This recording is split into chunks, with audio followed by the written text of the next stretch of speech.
Good evening and welcome to our maiden edition of Inside the North on Trust TV. Tonight we begin a fresh conversation about the issues shaping northern Nigeria, from politics to security, governance to social questions that affect our daily lives. We'll be focusing on the North's voices and its choices, its present and especially its future. We will be cutting through the noise and deal with the facts. I am Suleiman.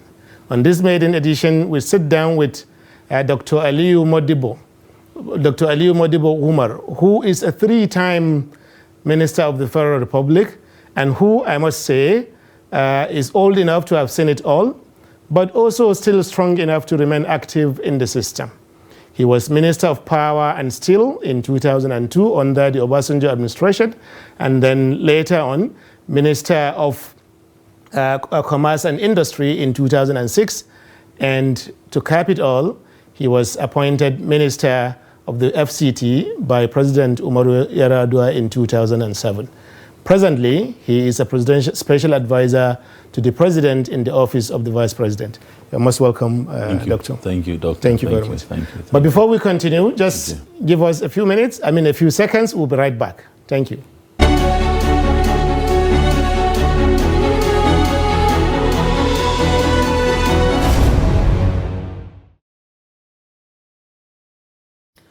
Welcome back. So we'll go right into it, Doctor.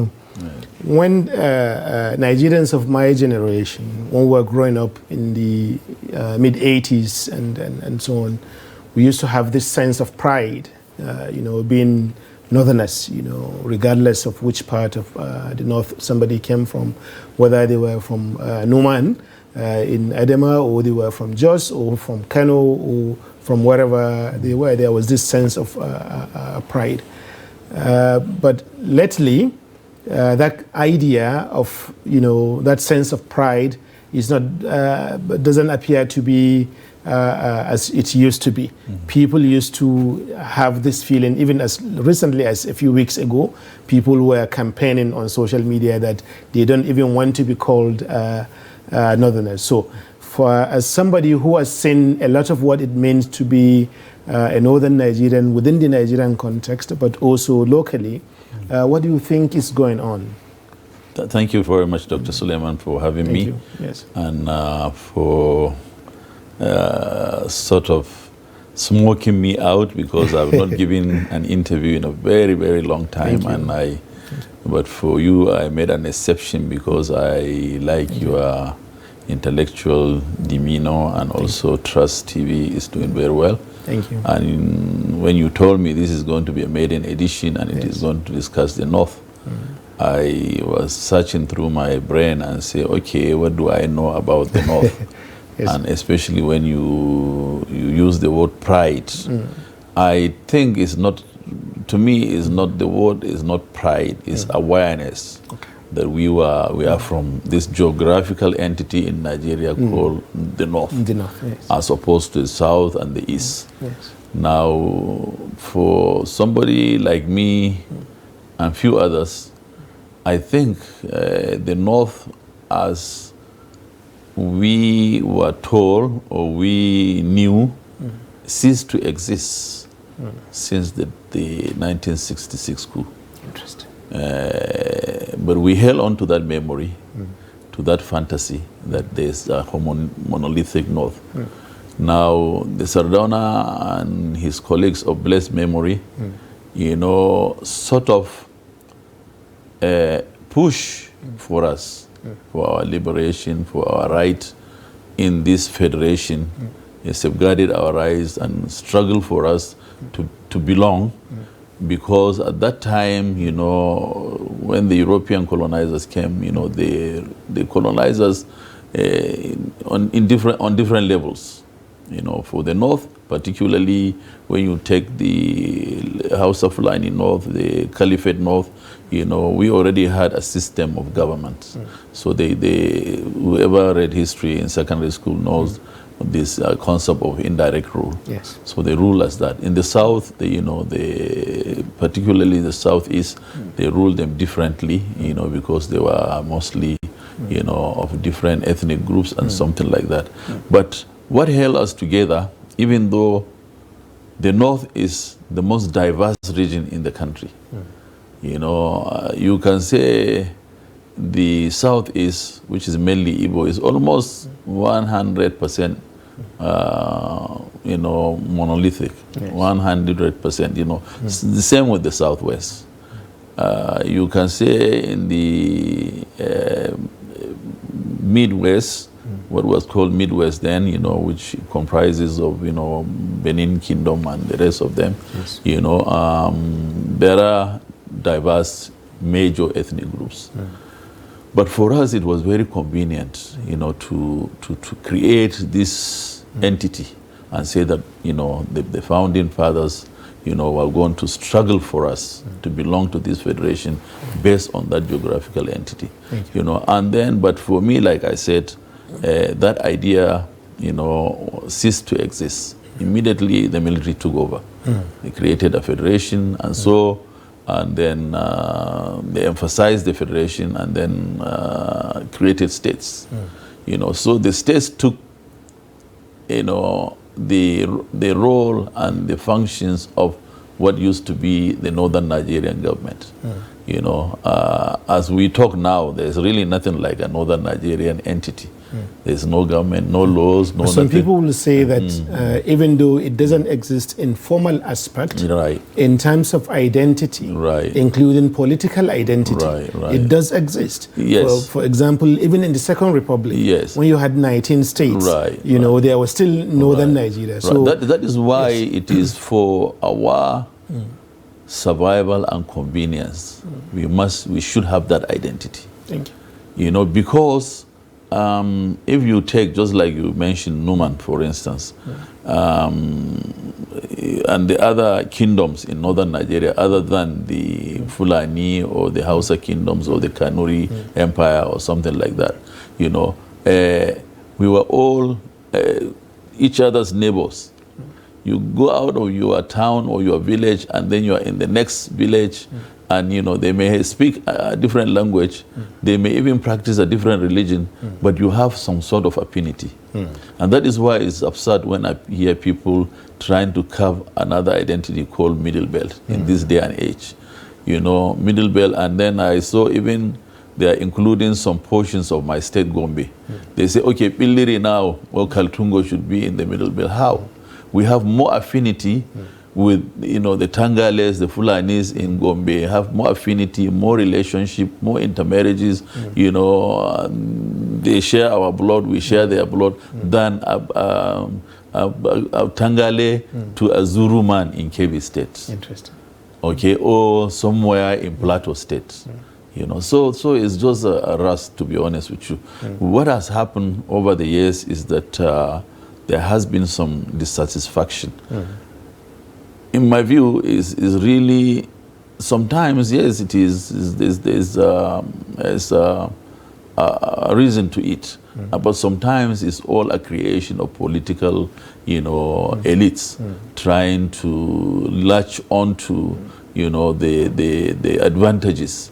You know, and say, no, I'm not from, you know, Kano, I'm so, I should be treated differently, or I'm from Plateau or somewhere. But then when you look at the evolution of the North, the first recipients of this largesse of government were mostly from North Hausa Fulani. They were mostly minorities in the military. The overwhelming members of the armed forces at that time were all from the smaller ethnic groups. So can we say that these cleavages, you know, this idea of Middle Belt here, Zuruman there, you know, and all that, is it weakening or strengthening the region as a whole in relation to the rest of the country? Because you said earlier that Southeast is generally monolithic, Southwest also generally monolithic, and that it was important for Northern Nigeria to have that one identity, you know, and so on. So is it weakening the region in relation to the rest of the country? Well, you know, there are some safety mechanisms over the years that have been introduced into our federation, that whether people like it or not, you know, our people that are opposed to the North have tried their best intellectually, legally, to weaken the North in several aspects. But then these safety mechanisms that have been instituted, and they are God-given, we say, okay, now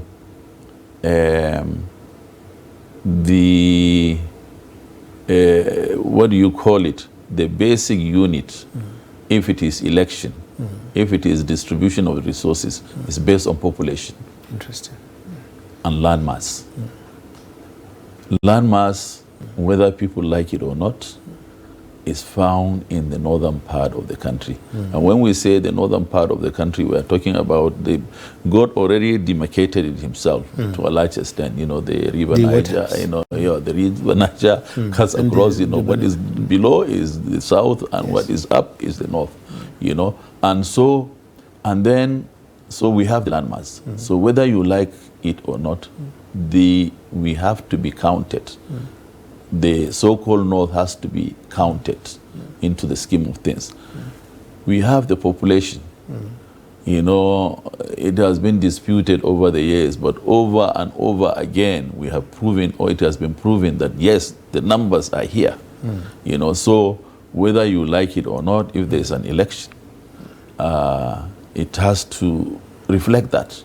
A professor of mine, when I was in graduate school, who also was on my dissertation committee, his name Richard Sklar, Professor Richard Sklar at UCLA, wrote one of the most influential books on elections in Nigeria in the 50s. And in that book, up till today, it has not been disputed that now the contradiction of Nigeria is that in terms of modern governance and democracy, is that modern governance has to be ruled by competencies. Learning English, knowing the basics about, the modern knowledge. On the other hand, also is the ballot box, which only considers numbers. So people have to wake up and realize that these are the realities. These are God-given realities. But now, coming back to an aspect of your question, is this section of the country going to be weakened? No, in my view, we already have 19 northern states. And if you take each one of those states to be in place of the north, so we have 19 northern entities. And development is spread, by these political leaders across. So you go from Gombe, what are the basic needs? Water. In Gombe, we have a dam. The next door, Bauchi has a dam. Borno has a dam. You go to Kwara, they have a dam. Are you saying that the multiplicity of states is a problem of governance in the region? It is, actually, to me, is a blessing to the region. If used effectively and well. Because instead of relying on one central governance, like in the old northern Nigeria, trying to distribute resources to the provinces, now you have an entity that directly collects from the federal government, directly harnesses its resources. Because we also have to realize, and critics use that and say that, people from the northern part of the country are dependent, no. The revenue that comes to the states, is only a percentage that comes from the federal government that we share. The rest is the resources of the states themselves, and the states, and thank God these days, governors governors are becoming more resilient, trying to raise money, But then, until I think I don't know which year, but it was during the President Obasanjo's regime, that and I think up to Eradua and then Jonathan, that we recalibrate, what do they call it, rebase our economy. Yes. And then we saw, that, hey, there are certain areas that we have not even included into the formal sector. We've only been dealing on the formal sector, oil, blah, blah, blah, blah. But services, generate a lot of money. Agriculture generates a lot of money.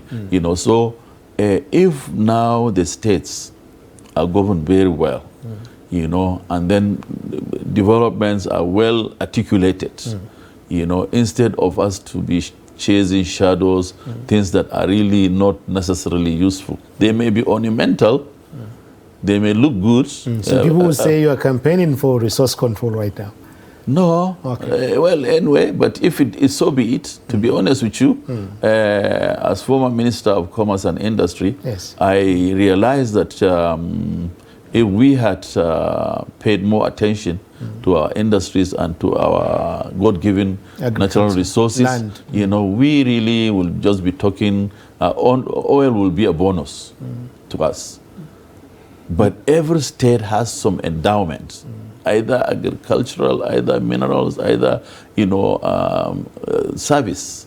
But that's part of what what some observers are saying, that the present structure of 19 states governance, yes. there's no viable platform for collective governance of some kind. Right. Maybe under the Northern Governors Forum, or under where you can have maybe infrastructure development that goes beyond one state. Right. So certain infrastructure, for example, Bauchi and Gombe, they are so close, and in fact used to be part of the same place, the same state, yes. that certain infrastructural facilities can be shared and developed together. Exactly. So some people are saying that we still have not been lucky for leadership in that sector to emerge, to where someone or the governors, you know, Northern Governors Forum can have the mandate and the will to impose on that. Otherwise, don't forget that each state is very independent.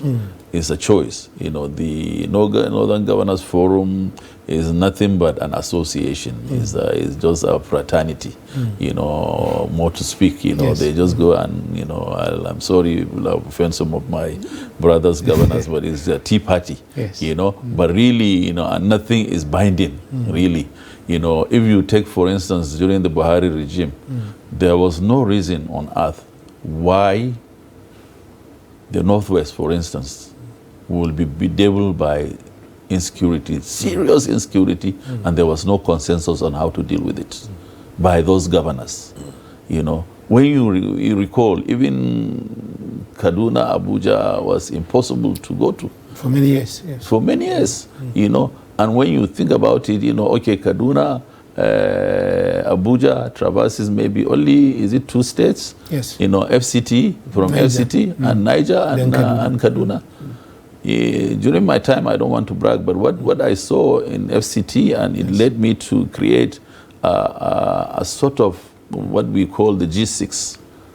You know, even though I'm a federal institution, but, you know, and I was so lucky, the governors, all of them agreed with my idea, and we were meeting periodically regarding our security situation. Because there is no way you can secure Abuja, for instance, if without Nasarawa, security in Niger, in Nasarawa, Kogi, Kaduna. So then, you know, we wanted, you know, so it existed for a while, but then a bigger challenge came when that Kaduna-Abuja road was very unsafe, including the train services. Yes.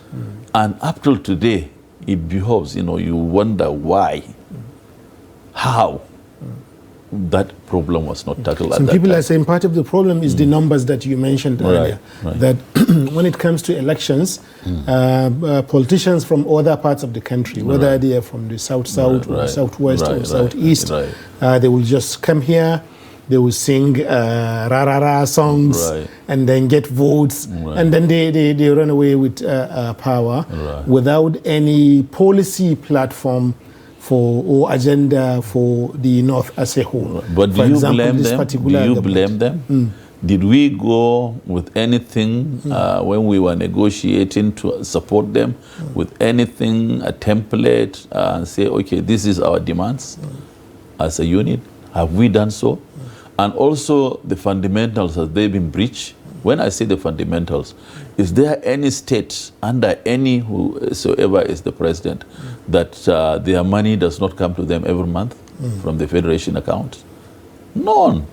Is there any governor or a regardless who is the president, you know, who is the head of state, will say that, you know, I've been excluded. I have not been called to meetings. I am a pariah, No, we have to search ourselves. When we help others to ascend to the highest level of governance in this country, we should not behave like it is our, what do you call it, our God-given right. Seriously, this is my view, I think that is one of the things that has weakened us over the years. We have this entitlement that we are the North, we have the numbers, so, you dance to our tunes. And it has now spilled over dangerously to even certain respected classes, the ulama. The ulama, who are really our bastion of, custodian of religion, our moral compass, they now, because of very accessibility to social media, they get in there and start sermons on things that they don't even understand.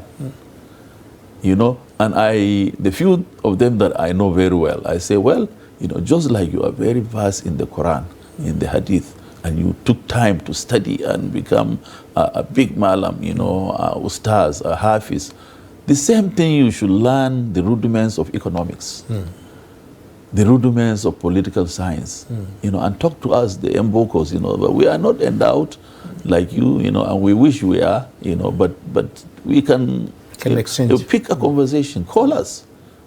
Call somebody, okay, these taxes that have been, the new tax laws, lecture us, tell us what is it, what is the implication? Not like what you hear on TV or on something. Then now you can make an informed decision of taking a position. But really, coming back to this fundamental question, we also should know that since the advent of, this current Fourth Republic, right? We are in the Fourth Republic, and maybe, so we don't speak like academics, me and you, both from the academia. Let's break it down to the people who are watching. Nigeria existed, now we are in the Fourth Republic. The Fourth Republic was during the Balewa regime. Yes. It fell. Then now we came to the Shagari regime. Which is the Second Republic. Yes. We don't count the military regimes in the republics. We are talking about republics are the constitutional order. Where you are governed under the constitution. Yes, sir. So, and the Third Republic was which one? The aborted. The aborted. That is why there is a debate. There is a debate. People say, is it really a republic or not? Is it, but so now, well, for convenience of argument, we say, okay, include the IBB as parliament as also a republic because there was a legislature. Yes. And now we are in the Fourth Republic. Since we came, one of the interesting aspects of the Fourth Republic, which was a lot of people don't know, nurtured and initiated by the Abacha Constitutional Conference. Interesting. It was during the Abacha Constitutional Conference that there was a very large debate that why don't we create identifying units? And I recall, because I participated, I was in the secretariat, Ibrahim Babankua of blessed memory, who was from Jigawa, who was a member, a delegate from Jigawa, wrote the first paper that we should have geopolitical zones. And I think later on, Alex Ekweme also amplified that in the main conference, with a little modification. That is when it was realized, okay, now it's not possible to go back to that northern region, southern region, Midwest, Eastern region. Why don't we now, since we have states, we lump the states based on their geopolitical... But the idea of the North itself, either politically or even imaginatively in people's minds, is still stronger than geopolitical zones. Absolutely. It's still stronger than states. Absolutely. Because even in the South, once you are from the North, that's still the assumption that this one is Aboki. When they say Aboki, they mean everybody in 19 northern states. I agree with you. That is it. Because for us, we are holding to that all utopian idea that we If we are all one group, one large group, whatever the North, we will have this harmony and we will have, But don't forget, even during the Sardauna time, there are disgruntled elements. Yes. There were some portions of the North that really felt, yes, they don't belong, because, and not because of the largesse of government work. People should understand that, it's because of their own history.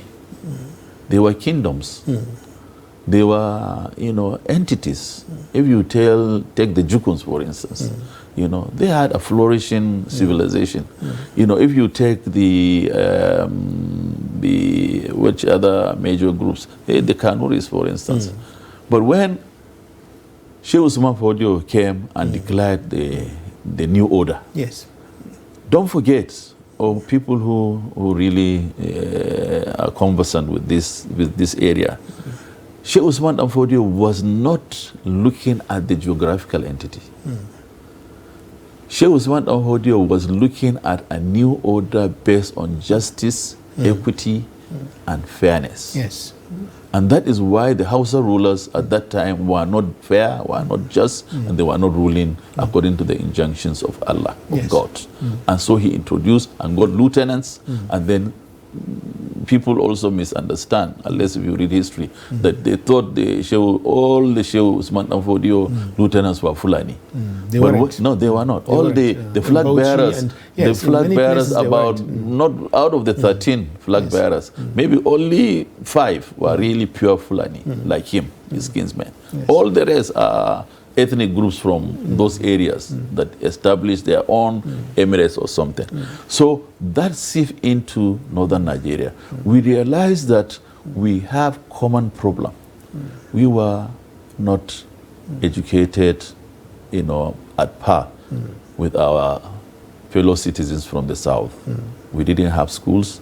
While they already had universities, a large portion of our areas did not even have primary schools. So we have to catch up.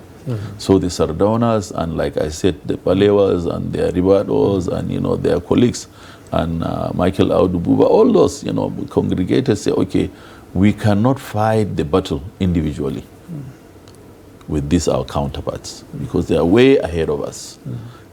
We have to fight it collectively. So that strategic decision, yes, to what extent is this still real and viable now, particularly going forward? Because we are having election again. Exactly. Coming back to what you said, which is very important, which we just brushed it, we didn't discuss it. Yes. It's very strategic if our leaders are up and doing and very intellectually prudent, intellectually up and doing. Not just by the way, leadership is just enjoying the what do you call it, the excesses of the office, siren, a lot of retinue and this and that, and you are calling Rankai that day your excellency or this and that. No, it takes really good thinking. Like you said, why can't some states that are contiguous share common services? Why should Gombe have an airport and Bauchi have an airport? Why not have one airport? Yeah. Save the resources. Why not say the whole 19 northern states, set a goal and say, in 5 years or in 10 years, we pledge, all of us, and the ones that are coming after us, that there will not be a single household without water. Drinking water. It can be done. Yes. And then they will find a way, get experts to help them, and it will be across the geographical entity called North. And they will pull in their resources. Why not come together and say, we pledge from now on that every place in northern Nigeria, in the geographical northern, these 19 northern states, there will not be a single crime, armed robbery, that people should go about their business unmolested, that, their property, their safety and the safety of their property should be guaranteed as an inalienable right of a citizen. We can do that. We can do that. But it takes sacrifice. it takes, collegiality. If you see, the one thing that we've been missing, unlike other countries, where they run collegiate governments, they said, if you read the miracle of Malaysia or Indonesia, for instance, yes, all the early leaders of Malaysia, decided the recruitment should be only from one school in the US. I don't know, now I've forgotten about this. People can Google and see. The Malaysian bureaucrats from Mahathir to all of them, that group, they all went to Berkeley, read economics. Interesting. The other one, I think Indonesia, or vice versa, all of the big bureaucrats, ministers, whoever, went to University of Chicago, read economics. They already chose. They say, okay, people that should be in government should have this basic knowledge. And they thought the most important knowledge, is economics. Others are important, like me, that read education, and journalism. Yes. But then they realized in the central government, in planning and everything, you must have people that have understanding. Why can we say, okay, this embarrassing... thank you very much. I have to cut you because we're going to a short break. Right. But so far we've been talking about the North in the past and also in the future. But in the present, and then a little glimpse at the future. When we come back in a few seconds, we'll be looking more into that. Please stay with us.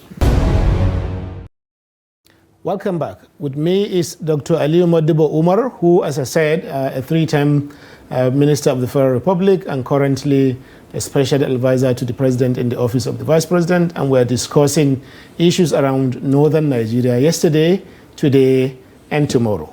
So far, we've been looking a lot at yesterday and today, and now we'll be looking more at what tomorrow will look like. So, Doctor, you were saying that the kinds of things that we need to do, for example, even before we give people positions in government, we should look at their backgrounds in terms of education, as a matter of planned policy. Exactly. Not something random, but something, that is already planned. Exactly. Maybe you may wish to continue. Exactly, yes. Thank you very much. And I also want to add that I am a strong, believer that the time has come for us to stop this hanging on to wonderful memories of the school past. Interesting. And also to even look at really what small progress we have made based on the population that we have now. To be honest with you, even though we should have done much, much, much better, because if you can take the UAE, United Arab Emirates, which I always compare to the settings of northern Nigeria. We were much more ahead of them in terms of exposure, in terms of education, in terms of, but yet today they have managed to pull their people out of poverty. And that's the key word, that's the key thing. That all this talk that we do, all these, memories, all these, what they call in Hausa, Gigi and where, or, whatever, the bottom line is we need to improve the life of people. And those of us that have been endowed, that have been blessed to participate in the governance or to be well educated, I recall, one of our elders gave me this sermon a long time ago. Mala Adamu Chiroma, of blessed memory. One day I went to, just the usual thing. We have this tradition with some of my friends. We visit our elders, on weekends. And that time I was just by myself, with him. And he said, Dr. Modibbo, I saw in the papers that you wanted to run for office, governor. And what happened? I said, I've changed my mind, sir. I'm not going to do it. So he said, why? I said, sir, I realized just the little that I went in there is just so vicious.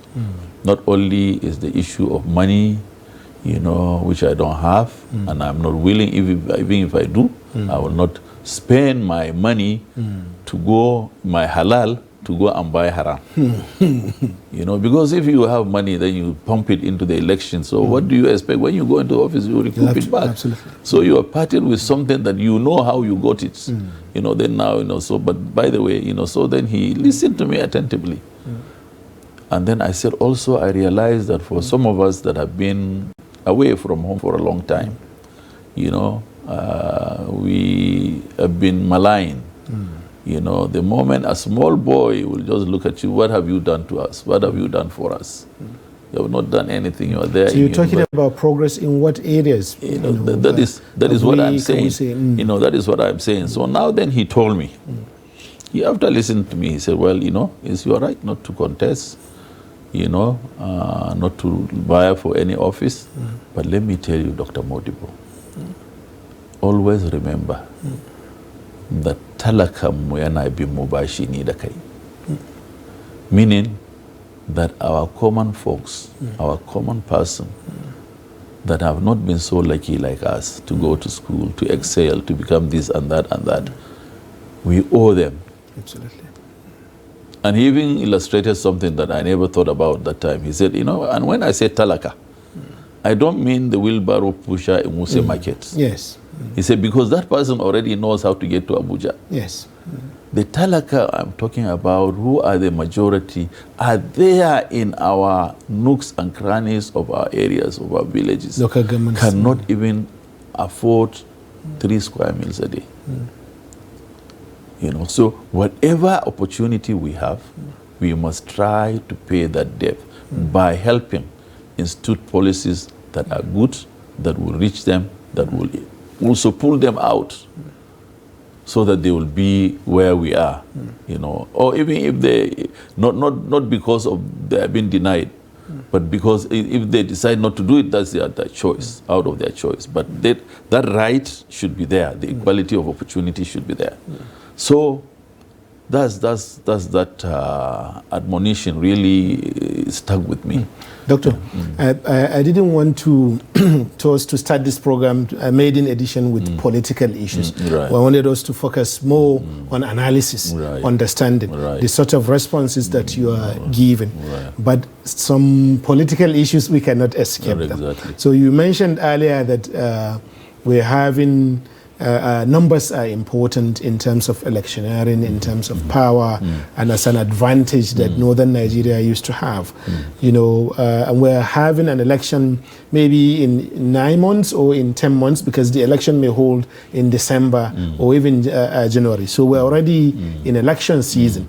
So, and some people are having this feeling that the government, which you are now part of, you know, came in 2023, they received support from northern Nigeria, and so far, without any provocation. A lot of people feel there's been no provocation. Just the government of President Bola Ahmed Tinubu just decided on his own to part ways with the northern people. How do you respond to that? Well, I'm glad you said that you don't want this program to be laden with political arguments and debates, because it will derail for sure. Yes. There's nothing wrong with discussing politics, but there is really a lot wrong in discussing partisan politics. Interesting. So like this, your question is partisan. Yes. You know, and I will not be viewed as objective in answering it, since I am in the government. Yes. You know, I would have asked 1 or 2 questions. Yes, it's true. The government got about 60, the numbers will not lie like we said, 61 or 62% of the total vote cast are from this region. You know, and now, what people have been peddling, you know, is that the North is marginalized. But how? Do you feel that it's not true? But how? How? When the ministers were appointed, each state gave its own nominee. There is no state that is represented twice by another this thing. Then the president has the right, the prerogative to add if he wants to. Now that is why we will say, okay, instead of him adding extras from the North, but the North got his right, what the Constitution says, that every state must have a minister in the Federal Executive Council. Now, like I coming back to allocation, is there any state that has been denied its allocation from the north and say, okay, you are not going to collect your money this month or this year? Or is there any, distribution, the intervention that the president does now, that does not go to any governor who let anyone come out and say, People no. are talking about policies. Okay. So, for example, right. roads, networks. Okay, even the roads. Moving federal agencies from Abuja to Lagos and things How like many have been moved? How many? The first person that started the movement of a federal agency was President Obasanjo when he moved MPA, and that time, the person that was saddled with the responsibility, because I was part of that government as well, to harmonize the movement of these agencies to see if they rightly belong to Abuja or to wherever they ought to be, was Adamu Chiroma. You cannot have any northern Adamu Chiroma. They were our founding fathers. And he did the assignment very well. It's just that we don't have time. I would have given another anecdote, because later on, I was sitting in that cabinet when President Obasanjo brought a memo and said that because of our air activity, that Lagos should be designated the hub of airline in Nigeria, which on the surface, naturally, it is. Makes sense. But then Mala Adamu raised his hand, I recall. He said, well, Mr. President, you assigned me this responsibility before. But now I want to differ with you on the designating of Lagos as a hub. Because let me go back into memory lane. During the First Republic, Tafawa Balewa sent the Minister of Aviation there, K.O. Mbadwe.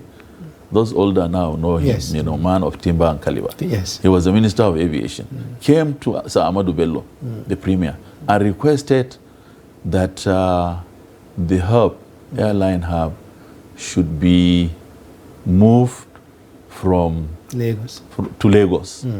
At that time, since before independence, the airline hubs for Nigeria was Kano. Was in Kano. Okay?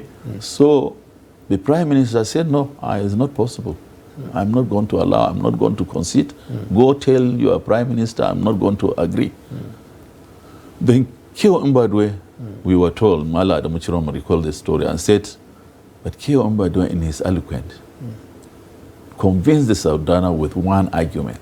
He said, but Mr. Premier, the reason why the Prime Minister is asking this because Lagos is our federal capital. And it is befitting for the federal capital to also house the airline hub. So Ahmadu Bello conceded. The Sardauna conceded, and it was moved to Lagos. Mala Adamu concluded his argument and said, now, Mr. President, the headquarters of Nigeria, federal capital of Nigeria, is Abuja. So if you're going to have any, airline hub, it has to be Abuja, not Lagos. But then parts of the now, for instance, the aviation ministry have also moved to Lagos. I don't think, just like the central bank, right? Some operational departments in the central banks were moved to Lagos, But honestly speaking, I don't want to sound callous or careless or apologetic or defending, a position, But of what consequences or what difference does it make? Just like Mala Adamu, when he moved MPA, he said the MPA, 99% of the operatives is in Lagos, is at the port. So for them to have this added cost to be moved, shuttling from Abuja to Lagos just to get a paper sign, doesn't make sense. I'm pretty sure that was the argument the central bank used. But because, we have had this regional thing very, very entrenched into our psyche. Just like when the president or the head of state is from the north, the same way the south people cry foul. Absolutely. They say, no, you are recruiting more in the armed forces, you are doing this, you are doing that. We have to, I think, gradually run away from these small issues. Yes. They may be big, but when you look at it, in what way does it affect the command man? Me and you, yes, elites, that deal in those sectors. But really, the basic needs of the common man are so glaring and so clear. He needs security, he needs food, he needs shelter, he wants to pay his school children's fees. He wants affordable something, he wants good quality, this and that. That's it. But if we start arguing among us elites and say that, and then the other thing also, yes, serving 4 governments very intimately. Not this one, yes. But previously. Obasanjo. I started with Abacha. Yes. Abacha, General Abdul Salam, Eradua, Obasanjo and Eradua. Yes. Intimately. Every president has his own style. Now, some presidents, and I think even being out of government at that time and was a keen observer during the Goodluck Jonathan government, President Jonathan had limited interaction with Northerners before he became president. So he has very few friends. So in the corridors of power, you find only maybe 1 or 2 Northerners. And unless if they are conscious, they don't open the door for us to come. I think it may be the same thing happening now. Even though Asiwaju is a constitutional politician, he knows this country in and out. He has been around for a long time, but all the same, to say that we are completely cut out, yes, not like when in some governments, but, we have to understand every president has his own style. If you take, for instance, this one of the most criticized projects of this government is the coastal highway, right? By Lagos, Calabar. So is it only the Southerners that will fly on that road? It's all Nigerians. The economic activity, is Dangote a Southerner? No. He's not a Southerner, but yet he is providing economic activity that traverses not even Nigerians, outsiders, people from Asia, Europeans. Is Bua Abdul Samad Rabiu, is he a Southerner? So, and even when you take Mike Adenuga, a Southerner, okay, is it only the Southerners that are using Glo? Mobile? It's all of us. All we want, by that time that road, as far as I'm concerned, maybe it's my training. At one time, before even coming back home, I always considered myself Pan-Africanist. Interesting. I don't even look at, this Nigeria. Primordial, I'm Fulani, because while I was studying in the US, I realized if I tell people that I'm Fulani, they don't even know what I'm talking about. Absolutely. But if I say I'm African. And by being African, now I am Igbo, I am Yoruba, I am Fulani, I am Zulu, I am, Ashanti, I am all this. So I have this, I'm praying, that's where we will go in Nigeria.